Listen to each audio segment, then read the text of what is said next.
जो तुम्हें कर्म मिला है उसे धर्म के अनुसार करो, भगवत समर्पित कर दो, वो यज्ञ हो जाएगा, उसका फल मिलेगा तुम्हें आनंद, भगवत प्राप्ति, महासुख।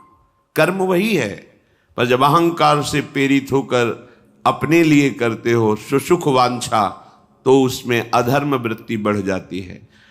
अधर्म वृत्ति निश्चित आपको भोगना पड़ेगा। यदि भगवान की शरण में हो जाओ, अबलो नशानी अबना नशई हो, वो कृपा करे तो सब क्षमा हो जाए। वो कह रहे हैं कि हम तो हम सर्वपापेभ्यो मोक्षयिष्यामि मा शुचा। नहीं तो आपका जो कर्म प्रकाशित नहीं हुआ है और आपने पाप कर्म किया वो गुप्त है, वो नष्ट नहीं हुआ, वो भयंकर रूप रख के तैयार है, अपने समय पे तुम्हें नष्ट कर देगा। एक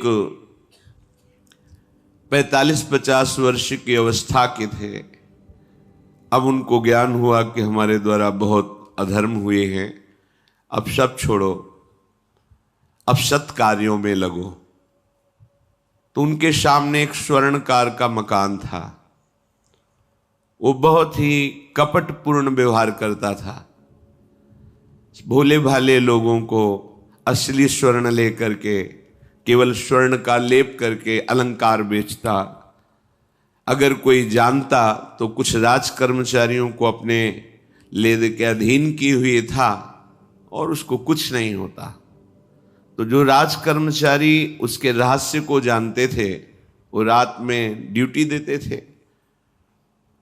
उन लोगों ने सोचा कि इतना धन इसने इकट्ठा किया है, अगर हम इसको मार देते हैं और इसका स्वर्ण ले लेते हैं तो कोई रिपोर्ट करने वाला भी नहीं होगा और हम बहुत धनी हो जाएंगे।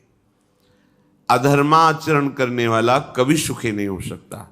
स्वर्णकार अधर्म आचरण कर रहा था तो उसके अधर्म आचरण में सम्मिलित होने वाले राज कर्मचारियों ने उसे मार दिया, उसका स्वर्ण ले लिया, धन ले लिया और उसे एक बॉक्स में बंद करके वो निकल ही रहे थे कि वो जो धर्म पे चलना ठाना था उन्होंने देख लिया। बाहर निकले, उनका ये क्या है, अब वो तो फंस गए क्योंकि बॉक्स में उसकी लाश थी और सब बैग झोला में स्वर्णाभूषण धन था।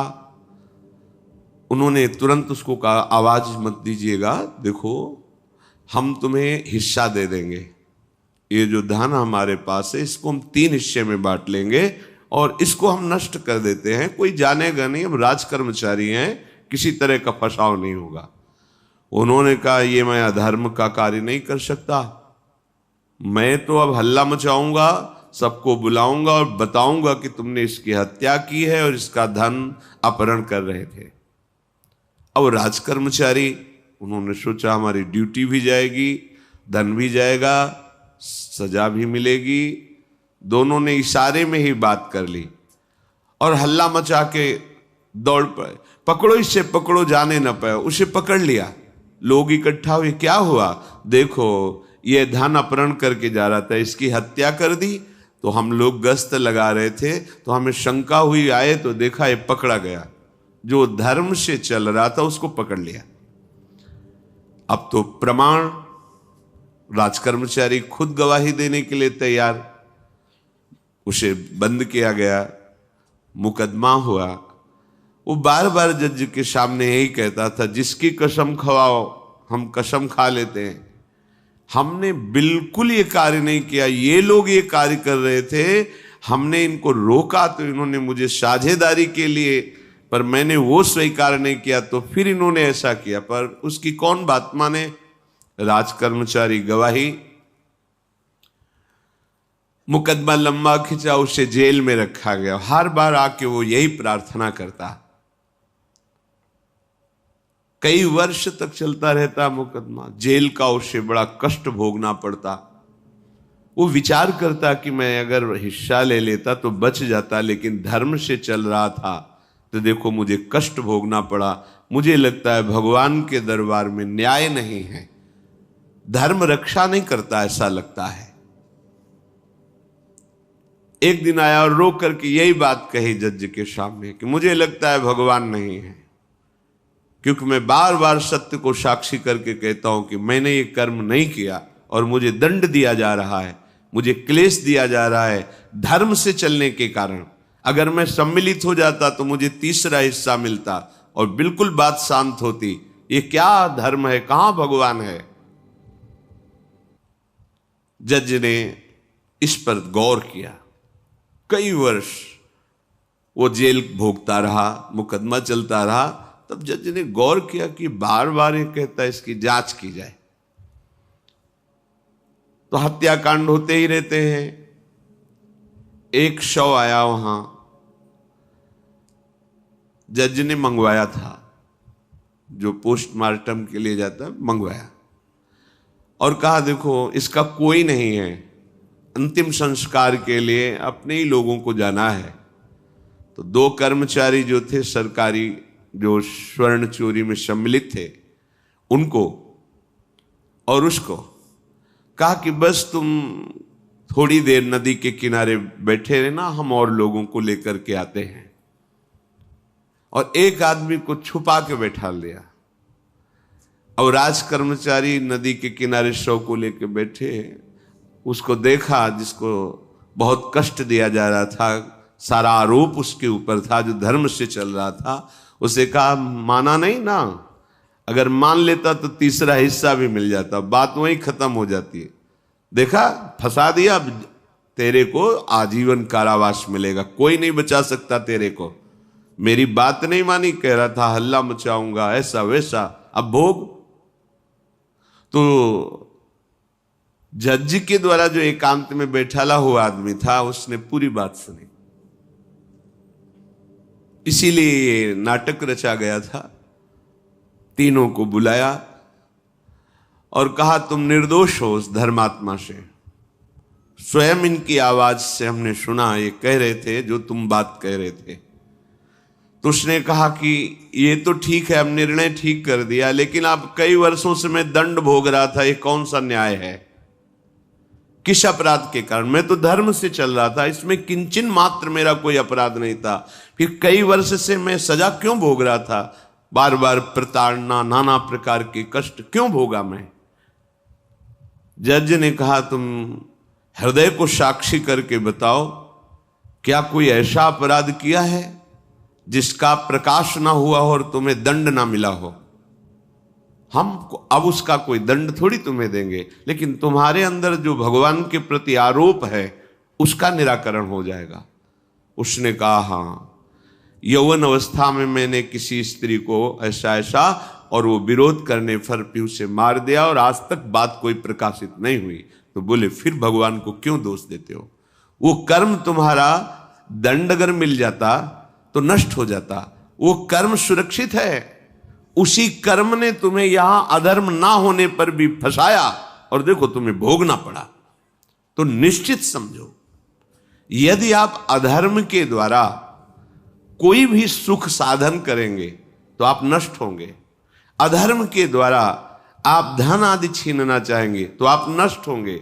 अधर्म कर दिया है और उसका प्रायश्चित नहीं हुआ तो वो कर्म सुरक्षित है। ऐसी जगह फंसाएगा जहां 100% आपने कोई अपराध नहीं किया पर आपको उसका दंड भोगना पड़ेगा। फिर आपको लगेगा कि न्याय में अन्याय हो रहा है, कोई भगवान नहीं है। देखो मैंने बिल्कुल कसम खा के कहता हूं पाप नहीं किया, पर ये पाप का जो आरोप लगा वो पूर्व पाप आकर के तुम्हें दंडित कर रहा है। अब इस कर्म विधान को ये बहिर्मुख लोग क्या जानते हैं? तभी कहते हैं अरे कहां भगवान, कैसे भगवान? आज तुम धर्म से चल रहे हो, लेकिन कल तुमने जो कर्म किया तो तुम शरणागत होकर भजन के द्वारा उसको नष्ट नहीं किया ना, तो वो सुरक्षित है। अवश्य में भोक्तव्यम कृतम कर्म शुभाशुभम।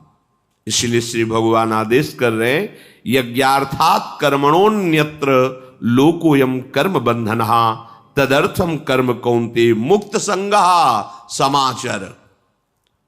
मुक्त हो जाओगे, न काम तुम्हें अधीन कर पाएगा, न पाप अधीन कर पाएगा, परमानंद में डूब जाओगे। केवल प्रभु के लिए कर्म करो। ये अगरबत्ती, धूप बत्ती, आरती, पूजा प्रभु को अपना नहीं माना तो ये थोड़ा शुभ कर्म बन गया, बस ये तुम्हारा प्रायश्चित नहीं होगा। जो तुमने अधर्माचरण के अगरबत्ती धूपबत्ती से खत्म होने वाले नहीं हैं, उनके लिए तुम्हें नाम जप करना पड़ेगा, नाम कीर्तन करना पड़ेगा। नाम कीर्तनम यस्य सर्व पाप प्रणाशनम, समस्त पापों का नाश करने में समर्थ है। राधा राधा राधा, कृष्ण कृष्ण कृष्ण, गोविंद गोविंद गोविंद। भगवन नाम, अगर भगवन नाम का आप निरंतर जप करने लगे तो आप स्वयं तर जाएंगे और लोगों को तार देंगे। मम भक्तियुक्तो भुवनम पुनात् सतरति सतरति सा लोकान तारयति।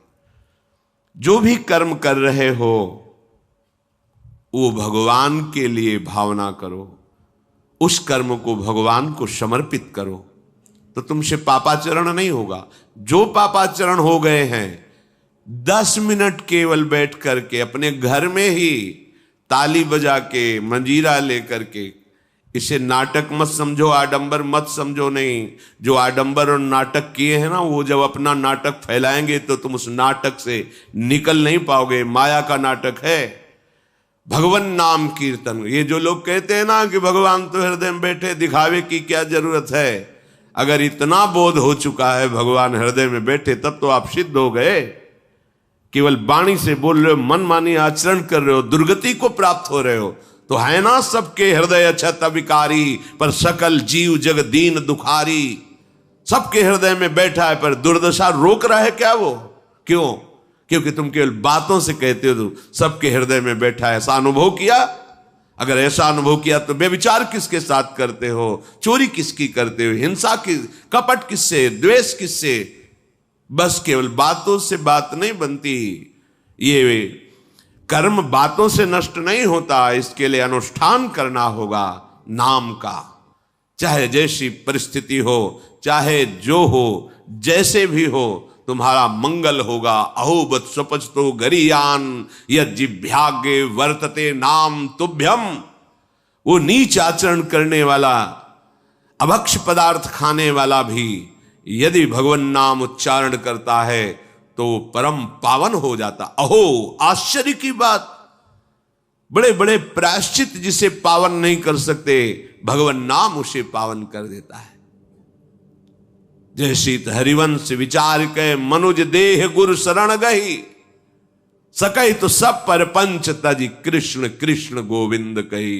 कृष्ण कृष्ण गोविंद क्या जाता है? हम तो ये नहीं कह रहे कि तुम नहा के जपो, तुम ऐसा जैसे हो, जहां हो, गोविंद गोविंद, राधा राधा राधा वल्लभ श्री हरिवंश, तुम पावन हो जाओगे प्यारे। तुम्हारी दुर्गति, तुम्हारी विपत्ति, तुम्हारी उन्नति में जो बाधक कर्म है उनको नष्ट करो। किसी से भीख मांगने की जरूरत नहीं, कृपा की। अगर नाम जप नहीं तो कहीं भी भाग के चले जाओ, देख लो तुम्हें क्या मिलता है। नाम जप करो, तुम स्वयं देने वाले बन जाओगे। मांगना मिट जाएगा जन्म जन्म का। विश्वास करो, जैसे भी हो। नहीं छोड़ पा रहे गंदी बातें, शुरू करो। नाम को तो अंदर लाओ, वो तुम्हें इतनी सामर्थ्य देगा, सब छूट जाएगा, सब छूट जाएगा। विश्वास करो। आज तक जितने बड़े बड़े ऊंचाई के पद पर पहुंचे हुए महात्मा हैं, सबके मूल में नाम पाया गया। निरंतर नाम जप, निरंतर अभ्यास करने से होता है।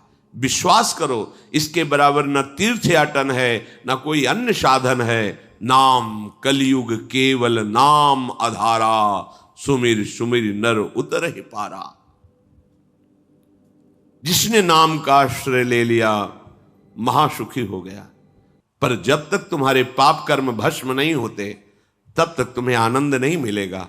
इसलिए विश्वास करके दीर्घ काल तक सम्मान पूर्वक, आदर पूर्वक हृदय में नाम जप करो। जब पाप वासनाएं नष्ट हो जाएंगी, पाप प्रवृत्ति नष्ट हो जाएगी, तब आनंद की धारा, तुम्हें कोई भी विपत्ति, कोई भी संकट परास्त नहीं कर पाएगा। प्रश्न होता है कि हम बहुत प्रयास करते पर सफलता नहीं मिलती। प्रयास को कहते हैं पुरुषार्थ, और सफलता नहीं मिली उसको कहते हैं प्रारब्ध। कभी कभी प्रारब्ध बहुत जोर का होता है, जो बड़े बड़े ऋषि मुनियों के ऊपर भी हावी हो जाता है। पर पुरुषार्थ व्यर्थ नहीं जाता। यदि वो सत है तो तुम्हारा पुरुषार्थ भी तो असत है। अगर राधा राधा बीच में बोलते रहो और प्रभु की भावना कर लो कि 8 घंटे से जो काम कर रहा हूं वो समय और वो कार्य दोनों प्रभु को समर्पित करते हैं, अब ये सत्य पुरुषार्थ हो गया। अब प्रारब्ध को बदलने की सामर्थ्य आ गई तुम्हारे पुरुषार्थ में। खिलवाड़ नहीं है जो तुम एक भी कर्म करते हो, वो कर्म सुरक्षित है, वो तुम्हें दंड दे के रहेगा या तुम्हें सुखी करके रहेगा। असत है पाप है तो दंड देगा, सत है सुकृत है तो सुखी करेगा। विश्वास मानिए, ये सत्य वार्ता है, ये कोई चाटुकारिता की बात नहीं है। सत्य में सत्य रहता है, चाहे जो युग हो चाहे जो समय हो, सत्य अपना प्रभाव दिखा के रहता है। इसलिए भगवान का आदेश है, तुम्हारा जीवन भगवत प्राप्ति के लिए, आनंद में डूबने के लिए, मस्त होने के लिए मिला है। ये मस्ती नशा में नहीं है, ये मस्ती दूसरों के शरीर का मांस खाने में नहीं है, ये मस्ती दूसरों की हिंसा व्यभिचार इसमें नहीं है। मस्ती है स्वात्मानंद की। जब कोई चाह नहीं, कोई परवाह नहीं, मृत्यु भी एक खिलौना लगने लगे, उसे मस्ती कहते हैं। वो मस्ती आती है भगवान नाम जप से। शुद्ध ज्ञान का प्रकाश हुआ, मरने का भय खत्म हो गया, क्योंकि शरीर राग नष्ट हो गया। इसलिए सावधान होकर जो जहां जैसी भी परिस्थिति में हो, भगवान नाम सदैव अपने पास रखो। राधा राधा कृष्ण कृष्ण गोविंद गोविंद, देख लेना, निहाल हो जाओगे, निहाल हो जाओगे, मस्त हो जाओगे। हमारी बात मान लो, हमारी प्रार्थना मान लो, कुछ इसमें नहीं लगता है। इसमें न पैसा देने की बात कह रहे, ना कोई संयम नियम की बात कर रहे। जैसे बने, मन नहीं लगता मत लगने दो, ये बड़ा दुष्ट है, ये लगता है हमें दुर्गति कराने के लिए। अगर इसकी हां में हां मिलाओगे तो ऐसे निंदनीय कर्म कराता है, घृणा होती है अपने मन से। देखो ना, झांक के देखो ना मन को, कभी ये तृप्त नहीं हुआ। वही गंदी बात, वही गंदा चिंतन, वही गंदे आचरण की प्रेरणा। इस दुष्ट को मित्र मानते हो, ऐसे मन को? जो हमारा खास दुश्मन है वो मन है। वासनाओं में फंसा हुआ, वासनाओं की प्रेरणा करने वाला दुश्मन मन है। इस मन को डंडे से मारो। डंडा है हरिनाम, जितना जपोगे मन उतना ही सावधान रहेगा। कृष्ण कृष्ण गोविंद गोविंद गोविंद निरंतर रटन करो। राधा राधा राधा। क्या जाता है? जिह्वा से नाम उच्चारण कर रहे, शरीर से अच्छे कर्म कर रहे हैं, विचार अपने आप पावन होने लगेंगे। विचार पावन हुआ तो महात्मा हो गया, चाहे वो गृहस्थ हो चाहे वो विरक्त हो। तो ध्यान दीजिए, हमारे पुरुषार्थ को प्रबल करने वाला और प्रारब्ध को नष्ट करने वाला एक ही महान समर्थ है, भगवान नाम। इसके सामने कोई साधन बराबरी नहीं कर सकता। ये महामहिम नाम भगवान का है, भगवान को भी अधीन करने की सामर्थ्य रखता है। ये जो निकृष्ट भाव बैठा हुआ है, बेटी हुई उदास हो गए, लड़का हुआ थाली बजाओ घंटा बजाओ, जिससे बहुत बड़ा, बिल्कुल ठीक नहीं है। ये बेटा होता किससे है? बेटी से ही होता है। तुम किससे हुए हो? किसी मां से हुए हो। वो क्या थी? किसी की बेटी ही थी। कैसी मूर्खता छा गई है, गर्भस्थ बेटी की कोई परवाह न करके उसको, ये क्या है? कितने राक्षस वृत्ति में आ गए हैं हमारी। राक्षस भी अपने बच्चों को नहीं खाते। कितनी राक्षसी बुद्धि। हम सुंदर दिखना चाहते हैं, समाज में सम्मान पाना चाहते हैं, और पाप कर्म कैसा? बेटी है गर्भ में, हत्या करा दो, नहीं चाहिए। बेटा कहां से पैदा होगा? वो किसी की बेटी से ही तो पैदा हो रहा है। कैसी मूढ़ता छा जाती है। वैसे भी शास्त्र में स्त्री हत्या करना बहुत बड़ा महापाप कहा गया है। फिर भ्रूण हत्या, गर्भ हत्या, गर्भस्थ शिशु की, उसमें भी कन्या, सर्वनाश। इसके बाद फिर रोते हैं, हमने कौन सा पाप किया, भगवान ने हमारा पुत्र छीन लिया। कौन सा पाप किया, भगवान ने ऐसा कर दिया। अरे अपने डायरी में तो लिखा करो कि तुमने कौन से पाप किए हैं। फिर जब परिणाम आवे तो सोचोगे तो लगेगा बहुत हल्के में निपाट रहे हैं भगवान, हमें तो बहुत कष्ट मिलना चाहिए। कैसी कैसी निर्दयता बैठ गई हो। हम मनुष्य कहलाते हैं, सदगृहस्थ कहलाते हैं, गर्व से चलते हैं। और गर्भस्थ शिशु की हत्या करते हैं। मान जाओ, ना सत्संग सुन रहे हो, ना शास्त्र स्वाध्याय कर रहे हो, इसलिए तुम्हें पता नहीं कि तुम कौन सा पाप कर रहे हो। ऐसे ये पाप, कुछ पाप ऐसे हैं जिनको वज्र की लीक कहा गया। वज्र की लीक में मिटाल नहीं सकते, तुम्हें भोगना पड़ेगा। जो गृहस्थ है और संतान नहीं है, उस जीवन को सार्थक करने के लिए अपने गृहस्थ जीवन का त्याग करो, तीर्थ धाम कहीं वास की व्यवस्था करो और दोनों मिलकर भजन करो, अपने शरीर को पूरा करो, तो जीवन सार्थक हो जाएगा। अगर गृहस्थ है, संतान है, पढ़ाओ लिखाओ, उसको उसी योग्य करो जैसे तुम्हारे माता पिता ने किया है, तो तुम उस ऋण से मुक्त हो जाओगे। और फिर भी भजन करो, भजन ही तुम्हें भगवान की प्राप्ति कराएगा। दूसरा, जो अपने धर्म से भ्रष्ट हो चुका है, उसका जीवन व्यर्थ है। आपका एक धर्म है, सबसे पहला धर्म है मनुष्य धर्म। मनुष्य का क्या कर्तव्य है? अपने प्राणों का भी बलिदान देकर दूसरे की रक्षा करना, और यहां अपने मन को सुख पहुंचाने के लिए दूसरे की हत्या कर देना। कैसा राक्षसी भाववृत्तियों में आ गया। देखो, अगर कोई माता बहन एकांत मिल जाए तो बस राक्षस जैसे टूट पड़ते हैं, ऐसे स्वभाव, मार दो, जला दो, काट दो। बड़ी दुर्गति होगी, देख लेना, यहां भी होगी। छुपा के भी कर लो, तब कर्म प्रकाशित होगा। जब तुम अपराध नहीं करोगे, अपराध नहीं करोगे, तब वो अपराध तुम्हें फंसाएगा और जीवन भर रुलाएगा। मरने के बाद नर्क मिलेगा। नर्क माने बड़ी जेल है, वो बड़ी जेल, ये छोटी जेल है।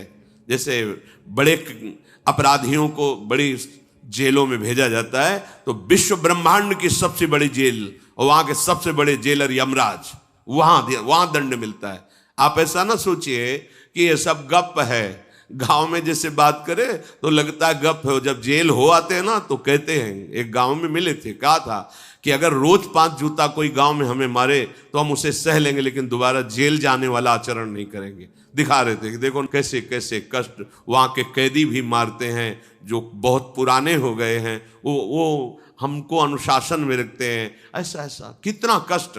अब वो गया ना तो भोगा, अब माया के कारण स्मृति नष्ट हो गई नहीं, सैकड़ों बार अपने भी भोग के आ रहे हैं नरक।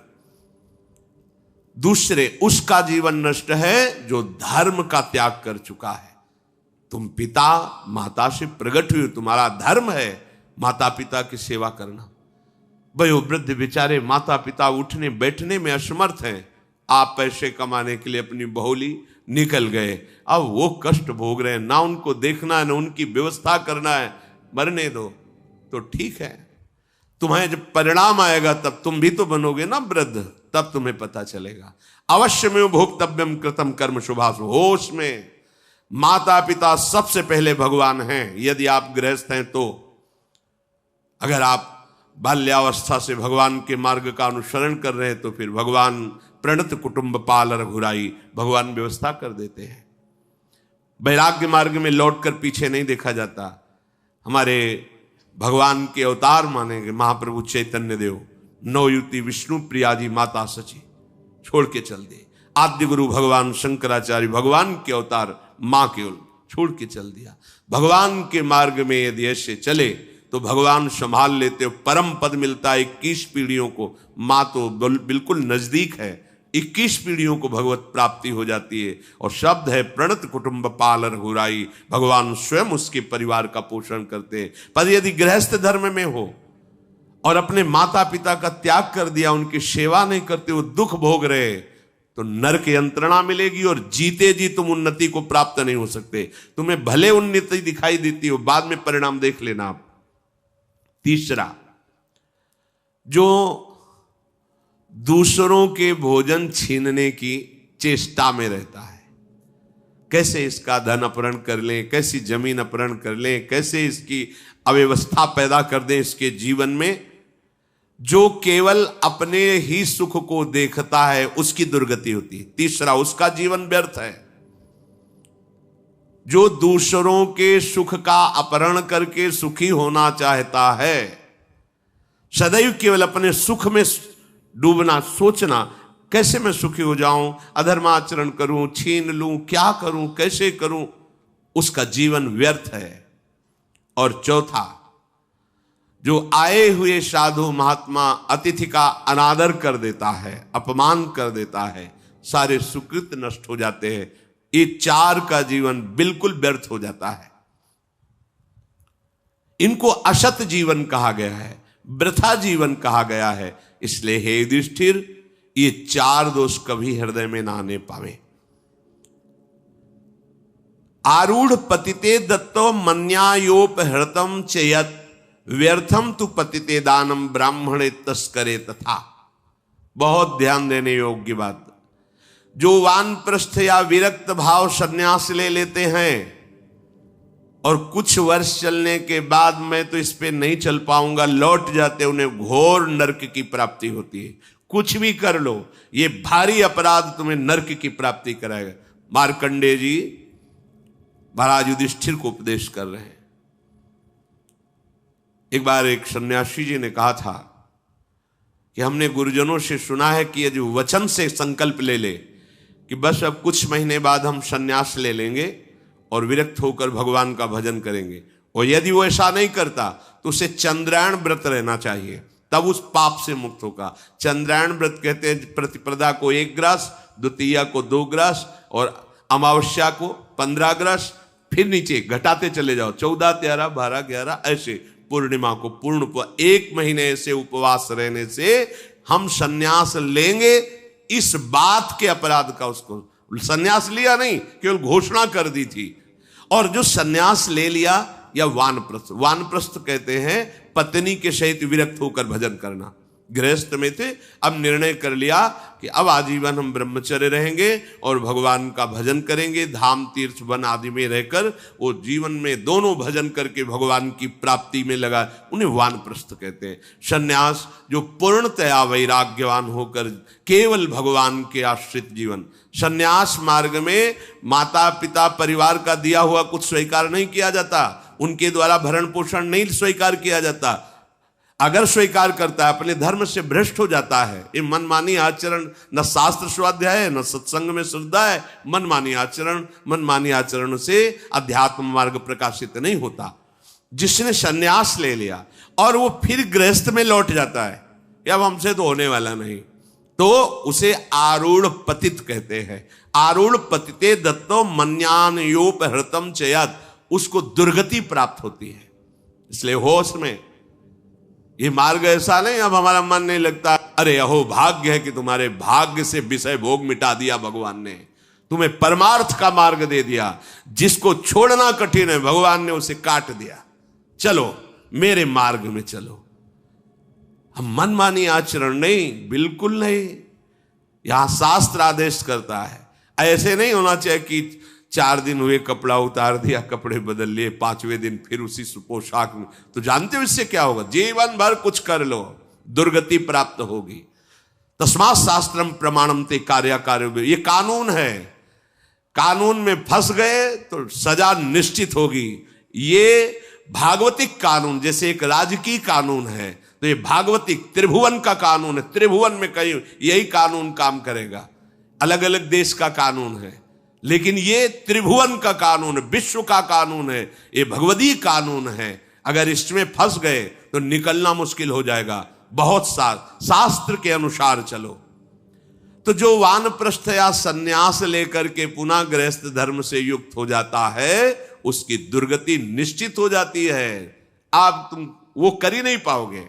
जैसे कहते हैं अब मंत्र ले लिया, अब क्या जाने की जरूरत है। मंत्र प्रकाशित ही नहीं होगा, जप ही नहीं पाओगे। लिख के देख लो, ये शब्द लिख लो, मंत्र नहीं प्रकाशित होगा, जप ही नहीं पाओगे। खिलवाड़ है परमार्थ चलना। एक एक अक्षर में अगर त्रुटि हो जाती है तो छाती जलेगी। कैसे गलती कैसे होगी? एक अक्षर भी अगर शास्त्र सम्मत इष्ट प्रेरित है, हृदय शीतल रहेगा, परमार्थ प्रकाशित रहेगा। ये मार्ग है। अब कौन शास्त्र स्वाध्याय करता है? कहां में सत्य चर्चा सुनने को मिलती है? भगवत कृपा है जो सुनने को मिल रही, इसको हृदय में धारण करो। जो जीवन हमें भगवान ने दिया है ये निंदनीय जीवन नहीं है, ये रोने वाला जीवन नहीं कि हाय हमें दूल्हा नहीं मिला, दुल्हन नहीं मिली, हाँ संसार के भोग नहीं मिले, परिवार बड़ी कृपा हुई, जिस दलदल से हम नहीं निकल सकते थे, नहीं निकल पाए अनंत जन्मों से, आज हमारी लाडली ने फूल जैसा मुझे अलग कर दिया। ये गृह कारज नाना जंजाला, तेति दुर्गम शैल विशाला, ये शर्म आवत अति कठिनाई, राम कृपा बिनु आए न जाई। भगवान ने तुम पर कृपा की, तुम्हें नाचना चाहिए कि रोना चाहिए? विषयों को देख देख कर जलते हो, भोगने की लालसा रखते हो, कैसा जीवन, व्यर्थ जीवन। बिल्कुल नहीं, सावधान, तुम्हारा जीवन भगवान के लिए, तुम्हारे भाग्य में श्री जी लिख दी गई है। आह, हमें नाचना चाहिए। हमारे भाग्य को बदल कर प्रभु ने अपना चरणारविंद, अपना धाम, अपना नाम, अपनी सेवा दे दी। धिक्कार है अगर ऐसे होने पर भी ललचाए और उस मार्ग की तरफ जाए जहां से श्री जी ने निकाल लिया है। तो जो वानप्रस्थ या संन्यास धर्म स्वीकार करके पुनः गृहस्थ धर्म का आश्रय ले लेता है, उसकी नारकी गति होती, दुर्गति होती है। और जो पापाचरण करके, अन्याय से, अधर्म से छीन झपट करके धन, और सोचता है उसमें कुछ दान कर देंगे। जैसे किसी ने प्रश्न किया था ब्लैक और व्हाइट, कि अब हम तो ब्लैक और व्हाइट का मतलब काला और सफेद समझते हैं, तो काला धन का मतलब होता होगा अधर्माचरण या जो राजकीय विभाग से पास ना हो, उसे ही काला धन कहते होंगे। तो काला धन काला ही रहता है, कोई व्हाइट नहीं कर सकता उसे।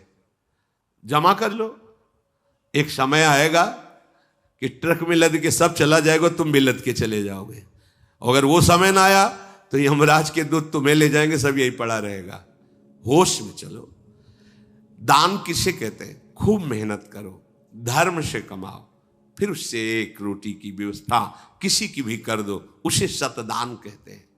लाखों बेईमानी से कमाए, अधर्म आचरण से दूसरों को चूस चूस के ऐसा दुख दे कर, फिर सोचा कि लाख में 10,000 दे देते हैं, व्हाइट हो जाएगा। व्हाइट नहीं हो जाएगा, ये और तुम्हारे ऊपर आक्रमण कराएगा, क्योंकि जिनको दे रहे हो उनकी भी बुद्धि तो भ्रष्ट होगी, तो तुम्हारा अधर्म बनाना, हाँ, व्हाइट नहीं होगा, फाइट होगी। अब मार पिटाई शुरू करवाएगा, वो ऐसे आचरण करवाएगा, जहां जाएगा वहां खोपड़ी फोड़ेगा, उसका परिणाम जब आपके आएगा तो आपकी खोपड़ी फूटेगी। व्हाइट तो तब हो सकता है जब व्हाइट चलो। व्हाइट का तात्पर्य होता प्रकाश, श्वेत, ये लक्षण सतोगुण का। सात्विक भाव से चलो, मेहनत की कमाई से, पसीना चुहा के खूब मेहनत किया और फिर किसी को दिया, तुम्हारा परिवार उन्नतिशील रहेगा, तुम्हें लोक परलोक में सुख प्राप्त होगा। अन्याय से कमाए हुए धन का दान पतित कर देता है, पतित कर देता है। अब इसमें एक उपाय है, मुझे पता नहीं था, प्रमादवश मेरे से गलती हो गई, कभी जीवन में गलती नहीं करूंगा, अब सुधार के लिए करो, हो जाएगा। मुझे पता नहीं था, मैंने कभी सुना ही नहीं था, बस यही था कि धन प्राप्त करूं, धन प्राप्त करूं, और गलती हो गई।